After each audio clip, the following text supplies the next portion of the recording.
30 seconds. The Panthers have no more timeouts. Marston pressured by a double team. And Musto comes away with the takeaway. Rush fires. Missy cashes in.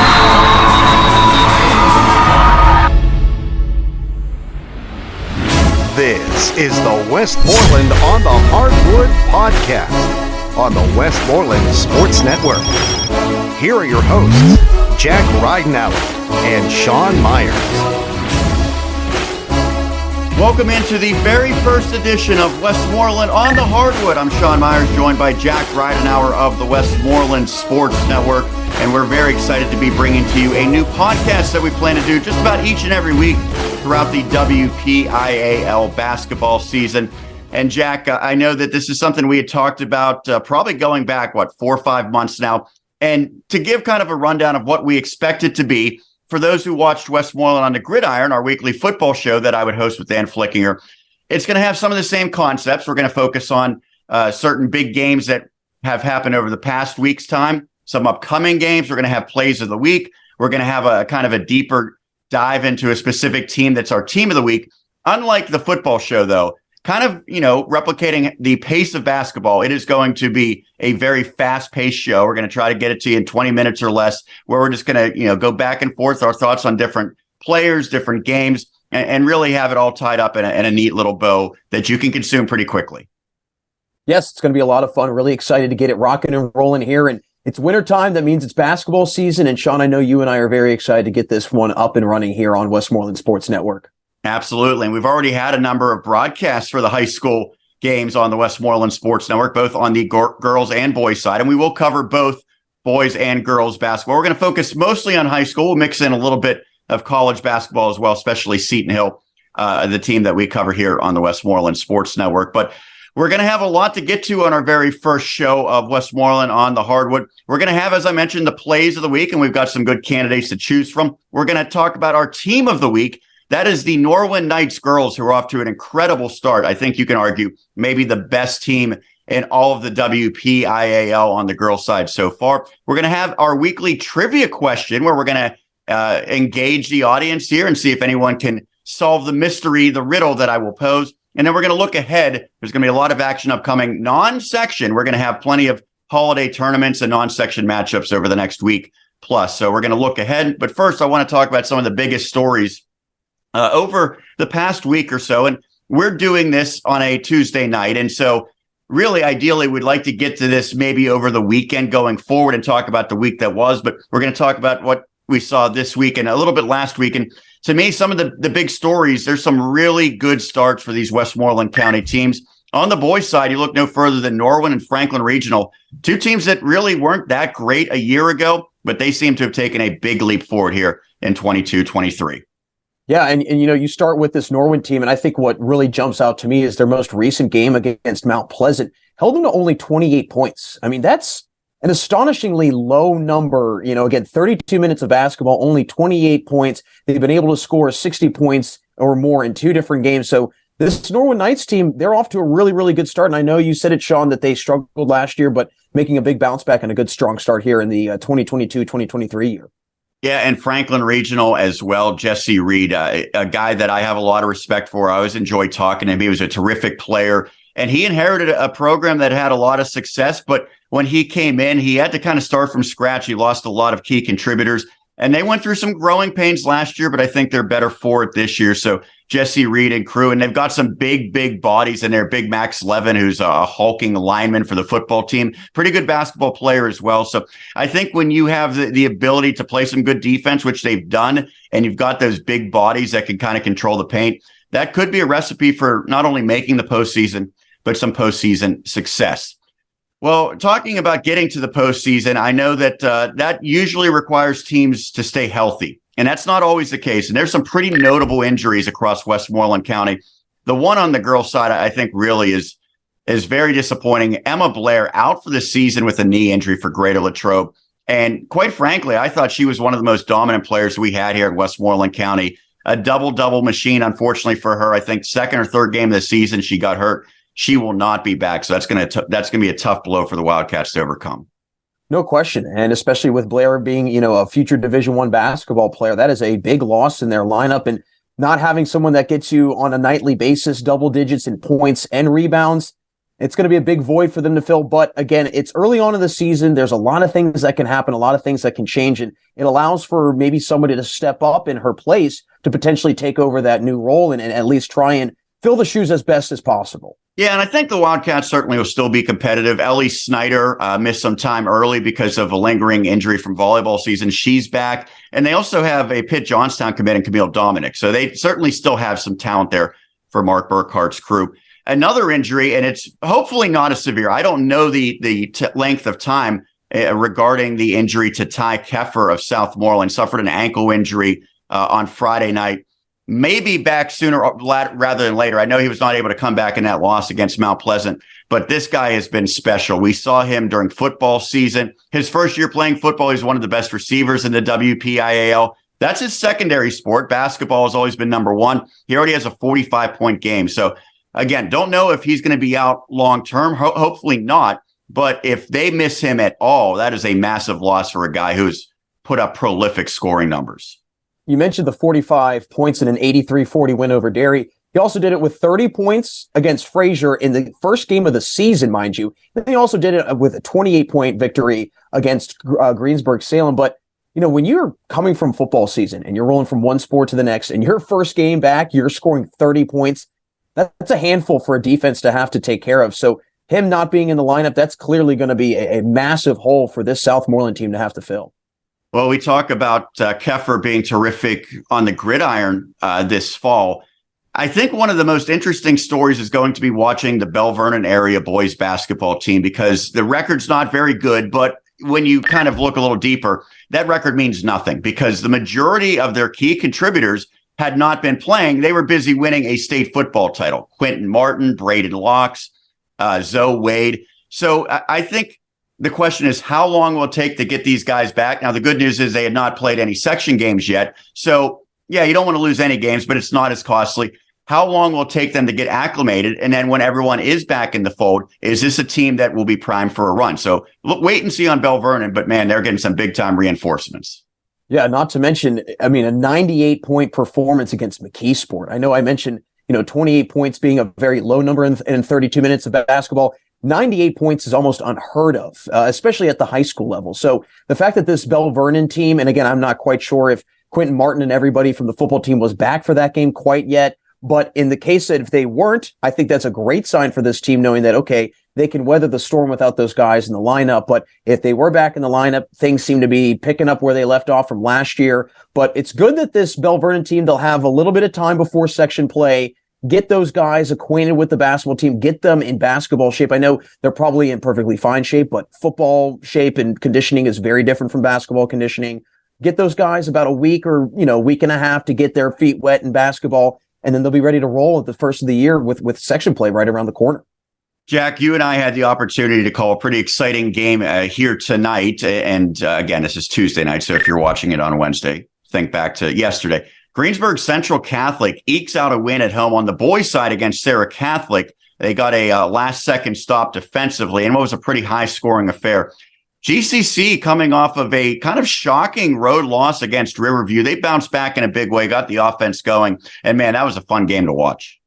Fun game to watch, fun game to call, and I got to say, for anybody that watched that game and anybody that has to go up against GCC, they're going to have to really, really find a way to slow down Tyree Turner. If I'm not mistaken, and I know that you have the numbers exact in front of you, but 19 points in the first half, a staggering number. And also the way that he was attacking the rim, getting to the basket at will.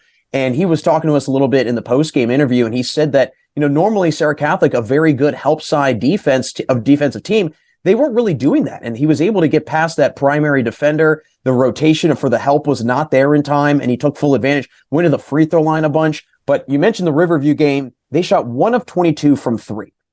Tonight against Serra Catholic, it was very evident they were not looking for any sort of three-point shot. I mean, there were times where freshman Samir Crosby had about, 2-3 feet in front of him of free space, did not want to shoot it.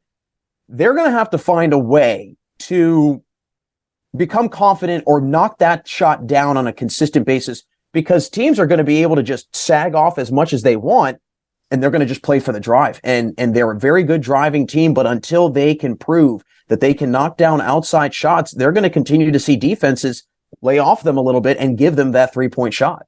Yeah, at a glance, 2 3-pointers made tonight. And by the way, you talked about Turner, 19 in the first half, finished with 23. So he didn't do a lot of scoring in the second half, but there was times where he was just unstoppable in that first half. And so GCC boys typically are a team that contends for championships. They played in a championship a couple years ago. I don't want to, get too far ahead, but man, it seems like the girls team at GCC could be in a championship conversation.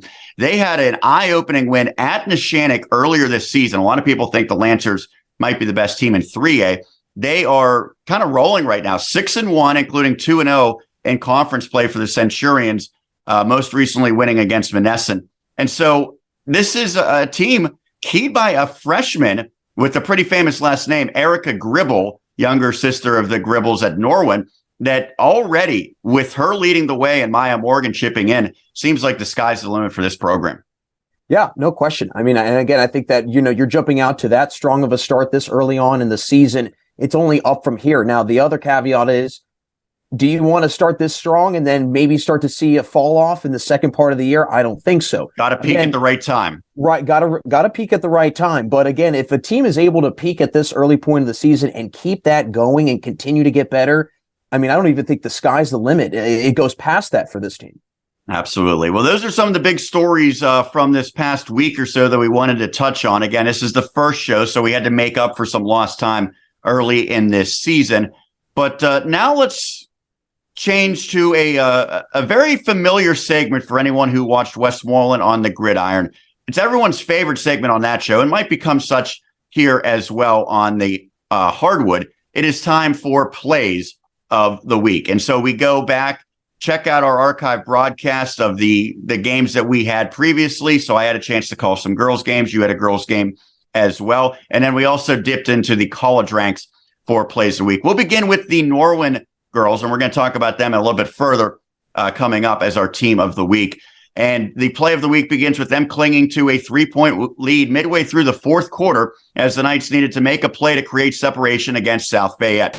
It was Bailey Snowberger who provided that in impressive fashion as her hoop helped solidify Norwin's win against the Lions, as called by myself and Roger Downs. Under 5 minutes left in regulation. Kobus backing away, now moves it up top. Knights looking to go to 6-0. Snowberger, what a move! Just her second field goal. Nice head fake there by Snowberger. As the lead swells to 5 and a timeout taken by South Bay. Terrific play by Snowberger, and she's not the biggest scorer on the night. She's actually a softball commit, terrific softball player, but she's a key piece of what they do. And again, we're going to talk more about Norwin, but man, that was a big-time play for her in the fourth quarter to seal that victory. We'll continue plays of the week with the Franklin Regional Girls, and although the Panthers ultimately fell at home against the Plum Mustangs, Franklin Regional nearly completed a terrific late rally. Sparking a quick 5-point surge, it was Olivia Orndorff and then Angelina Brush, as called by my colleague, Jack Ridenour, along with Dave Franzak. Splitting a pair. Panthers come down in a hurry. Orndorff got freed up on the backside and scores. Down to 33 seconds, the Panthers have no more timeouts. Marston pressured by a double team. And Musto comes away with the takeaway. Brush fires as he cashes it. Marston was slow to get up, but a huge three there by Brush. Yeah, crazy finish towards the end of that one. I mean, you look at this game and really Plum had a really solid lead, about 11, 12 points in the second half. Franklin Regional chipped away towards the end, but ultimately they just could not finish out the comeback. Well, you said they could not finish. Well, here's an example of a team that did, the Seton Hill Men's, to round out plays of the week.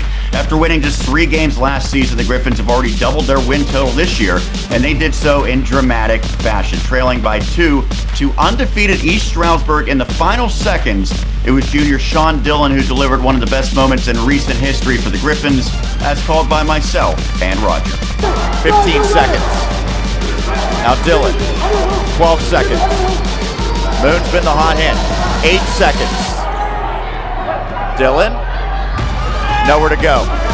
Down to 3, puts it up for the win, and he hits it! 1.2 seconds remaining, and that will do it. Seton Hill pulls off a stunner. Yes, they do. As Dylan gives them the 77-76 win.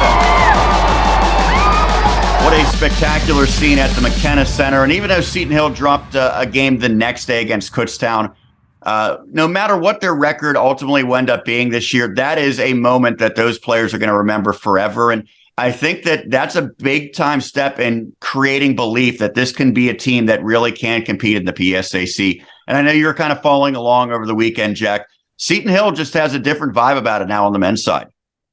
No question. I mean, it is night and day from, last year. And again, I was not aware of just how much struggle there was even in previous years with Seton Hill, but just from last year and going to this year, you can just tell it's completely different. I think that the program is in a great spot right now. And like you said, a really big, and I would say, and I don't want to, this might be a little bit of a jump here, but maybe a defining moment here in this kind of part of where Seton Hill's program is going up against a ranked, one of the better Division II programs in the nation, as well as in the conference. They were ranked at the time. Yep. Exactly. And I think so that really, like you said, gives this program some confidence and tells them, hey, we can compete with nationally ranked teams. We have it in us. We just have to bring it on a nightly basis.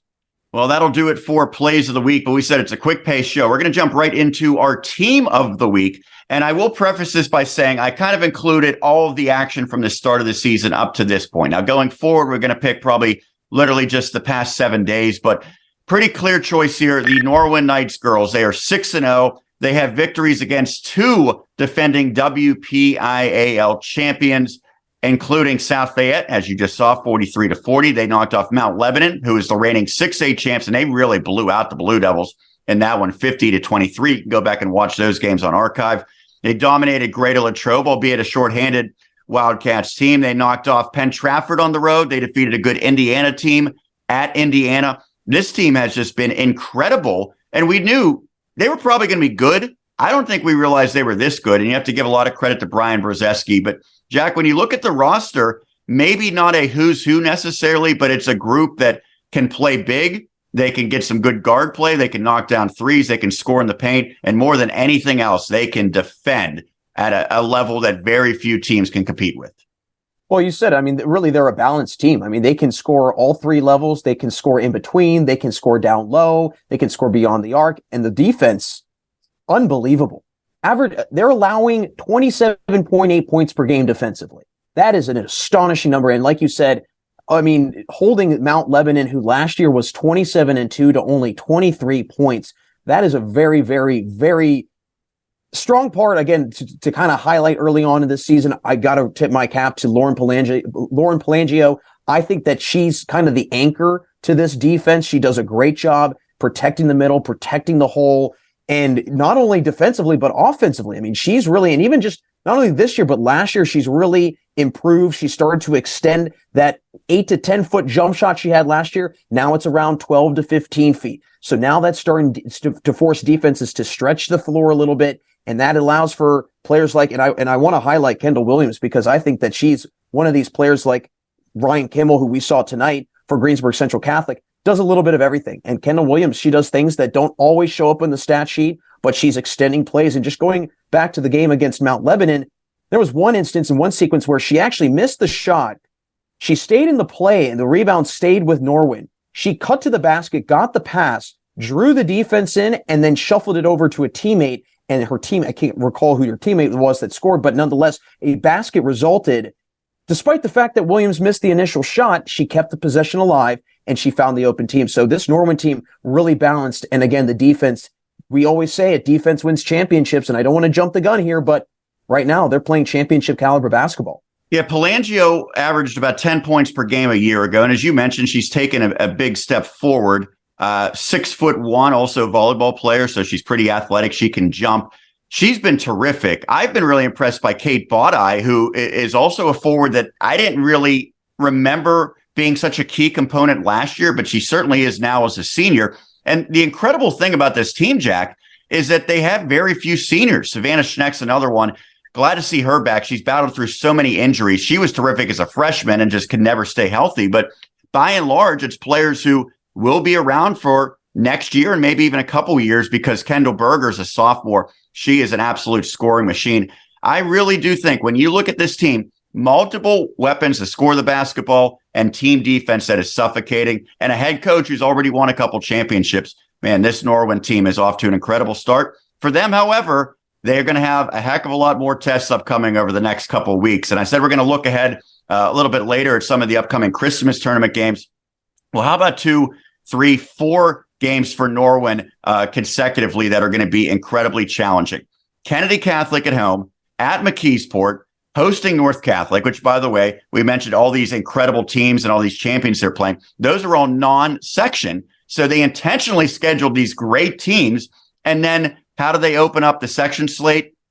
At home against North Allegheny. So it's not going to get any easier. They are going to be the most battle-tested team probably in all of girls basketball.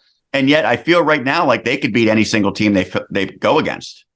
And I think it's great that they're getting this test this early on in the season, right? I mean, it's not like they're kind of running into a wall midway through January when it's the most crucial time of the season. So very smart by Coach Brzezinski to schedule these teams, schedule these non-section games, and kind of get his team also to measure up where they stand amongst these other top tier teams. I mean, we mentioned a Penn Trafford team that could very well make a lot of noise also this year, off to a 7-1 start, and that one loss was against Norwin. So, I mean, this is a very good sign that this Norwin team can go up against other top tier caliber teams, that can go up against teams that have won WPIAL championships, have won section titles. And another thing I want to add about the defense that I've noticed, and even going back to last year that really stood out to me, their defense and their strategy, just they use so much of the court in terms of using their length, and it really forces the offense. You can tell the offense has to push out, and as a result, they don't have the greatest spacing. It's really hard for teams to try and swing the ball around the perimeter to force the defense to rotate. It's impossible because of the length that they have. And you mentioned Kendall Berger. I was very impressed watching her against Mount Lebanon, can score in a variety of ways. So a lot of teams are in, I think, a lot of trouble when they have to meet up against this Norwin girls basketball team. Absolutely. 6-0, knocked off 2 defending WPIAL champs, well-deserving as our team of the week. Well, it's now time for our weekly trivia question. And Jack, I'm not going to allow you to venture a guess here. Okay, you're going to have to keep your thoughts to yourself, but we're going to open this up to everyone tuning in to participate if they want to. So here's the deal. I'm going to ask a question. You can then tweet your guess, or I guess your correct answer if you're real confident in yourself, to @WestmorelandSN. That's the Twitter handle for Westmoreland Sports Network, WestmorelandSN. Use the hashtag #OnTheHardwood with your answer so that we know that's what you're talking about as opposed to just a random school name. So here's the question for the first week, and we will reveal the answer on our next show. So anyone who gets it right, we'll give you a shout out on the show. We'll let everyone know what the correct answer is, and then, of course, ask another question. The first question, it is on boys basketball. Aside from Monessen, which has won 3 titles during this span, what is the last Westmoreland County boys basketball team to capture a WPIAL title? So throw Monessen out. Greyhounds have won 3 titles since this time. Other than Monessen, who is the last WPIAL champion on the boys' side that has come from Westmoreland County? Again, tweet your guess @WestmorelandSN. Use the hashtag #OnTheHardwood. Lastly, Jack, I want to look ahead, and typically we'll be looking ahead at big-time section matchups, maybe games we're going to be broadcasting in upcoming weeks. It's a little different because the holidays are basically here, and so what's going to happen now is there's not going to really be section games until we get to after New Year's. There's going to be a lot of non-section, particularly holiday tournaments. So I've marked down a few, and there's other teams obviously playing. But on the boys' side, we saw Greensburg Central Catholic. They are hosting Hempfield area, and that's a 6A versus a 2A school. So you figure the Spartans should be favored, but I don't know. It's always a fun one. It's kind of a mini battle of Greensburg there between those ones. And then a lot of holiday tournaments. Ligonier Valley will be playing in the Berlin Brothers Valley tournament on the 27th. Southmoreland will be in the Charleroi tournament. Burrell will be in the Holiday Bash at North Allegheny on the 27th and 28th. Franklin Regional will be in the Holiday Bash at Butler on the 30th. Greensburg, Salem, Mount Pleasant, Jeanette, Yawk, Hempfield, GCC, they're all going to be in the Greensburg-Salem tournament on the 28th and 29th. So certainly I think in terms of the Westmoreland interest, that's going to be one we're going to have our eye on. But some opportunities for teams to kind of maybe answer some questions, figure out rotations, things like that, in terms of it's not going to cost you because it's not a section game. And yet I think it is a time of season where you do want to start really rounding into form. Yeah, and I think it's also a time for teams to iron out any kinks, like we mentioned before, for guys coming from football a little bit later, getting them, and anybody on the girls' side, anybody that's coming from a fall sport for volleyball or whatever it might be, and just kind of getting everybody acclimated to what's going on, especially with section play coming up. But, again, Christmas tournaments are always fun. It reminds me of when I was a player so many years ago. And, again, it's not the greatest when you have to go to practice the day after Christmas. I know, or on New Year's Day, but it's always fun to go up against these teams that you're not normally playing on a yearly basis and really on a twice a year basis, if you think about it. So, and like you said, it's also a good way to answer some questions early in the season and really kind of use as a measuring stick to see where your team's at right now, right before you get into the thick of conference play. I want to ask one last thing for you on the boys' side. Hempfield, 6A team, GCC, a 2A team. If you're a member of the Spartans, you kind of have to have the mindset that we cannot let a little brother beat us, right? A smaller school. And on the other side for GCC, I'm thinking the mindset is that we got to slay the dragon a little bit here, right? Is that fair? Oh, absolutely. Yes, absolutely. It's kind of a David versus Goliath battle, if you will. And if I'm not mistaken, I heard, little birdie say that maybe head coach Bill Swan from Hempfield was in the building tonight, catching a little bit of action and scouting the opponent. So again, he's coming in ready to go. I think, again, also with it being the holiday season and section play picking up very soon, this could be a big statement win for really either team. On the girls' side, this is a little rivalry matchup. Dairy area at Ligonier Valley. That will actually be Wednesday. Penn Trafford at Kiski area on Thursday. GCC at York also on Thursday. We talked about how good that Centurions girls team is. And then some holiday tournaments. GCC will be in the Betsy Invitational at Elizabeth Forward on the 27th. Mount Pleasant and Greensburg-Salem will be in the Mount Pleasant tournament. Yeah, I guess it's kind of self-explanatory that Mount Pleasant was going to be playing in the Mount Pleasant tournament. That'll be the 27th and 28th. Berlin Valley will be in the St. Joseph tournament on the 27th. The Hempfield tournament, obviously the Spartans will be there along with York and Franklin Regional. That'll be the 28th and 29th. And then Greater Latrobe will host a tournament on the 28th and 29th as well. Anything that jumps out there on the girls' side, Jack, that you might be looking forward to? Really, a bunch of basketball first and foremost, but I think that it's great that, a team like Penn Trafford, they're getting themselves also ready for this upcoming slate of games in the section play. And it's great that, for Penn Trafford, they were able to go up against a team like Norwin and kind of know what it's like to play a championship level team right now that's playing that type of basketball. And I know that Coach John Janikis over at Penn Trafford, he's had such a strong program. I know losing Maura Sum in this, last year to graduation, clearly a big blow, but you bring back Olivia Peppel, and she's been playing fantastic basketball, as well as Lily Palladino. So, and they got a freshman, and Tori DeStefano is making an impact as well. And you can even go further down the line with players like Kylie Piccone, who does a lot for them as well. So I think that Penn Trafford, that's going to be a fun one. But also, we mentioned it earlier, GCC girls basketball making a lot of noise early on. Can they carry that with them against York, and can they carry that with them into the new year as well? Yeah, and a player from Mount Pleasant who gets some accolades, but maybe doesn't get as much credit as she deserves, Tiffany Zellmore. She has been incredible. She's gone over 1,000 points already in her career, and she's going to continue to score at a high rate. They haven't had a ton of team success, so she's maybe been a little overshadowed, but she is the type of player that is worth the price of admission, as they say. She can put up big numbers, 20, 30 points any given night. Well, Jack, I think that's going to about do it for our first edition of Westmoreland on the Hardwood. Again, the big thing is we're going to try to do this once a week if possible. I know the holidays are going to make it a little complicated, but once we get back into the section slate, we're going to try to bring you each and every week some of the biggest stories, plays of the week, our team of the week. We'll have that trivia question. We'll look ahead at the future games as well. So first episode just about now complete, Jack, and I'm excited to do many more with you over the next handful of weeks. Likewise, my friend, excited to sprint through these shows with you. And I don't know about you, but that was a quick one. I'm a little sweaty, a little exhausted, but I'll be ready for the next one that we rock out with. You got your cardio in now, and now you can kind of pig out over the next week or so with all your Christmas goodies. Well, that will do it for the first edition of Westmoreland on the Hardwood. Once again, we'll catch you just about every single week. Also, you want to stick around, follow Westmoreland Sports on social media, and then also check out the website each and every day. Not only are we going to have a podcast like this, we're going to have great articles every week, and we're going to have, of course, many, many live broadcasts, which you can always go back and watch on archive. But for now, that'll do it for my colleague Jack Ridenour, Sean Meyers signing off. We'll catch you again next time. It'll be right here on Westmoreland on the Hardwood. This is the Westmoreland on the Hardwood podcast on the Westmoreland Sports Network.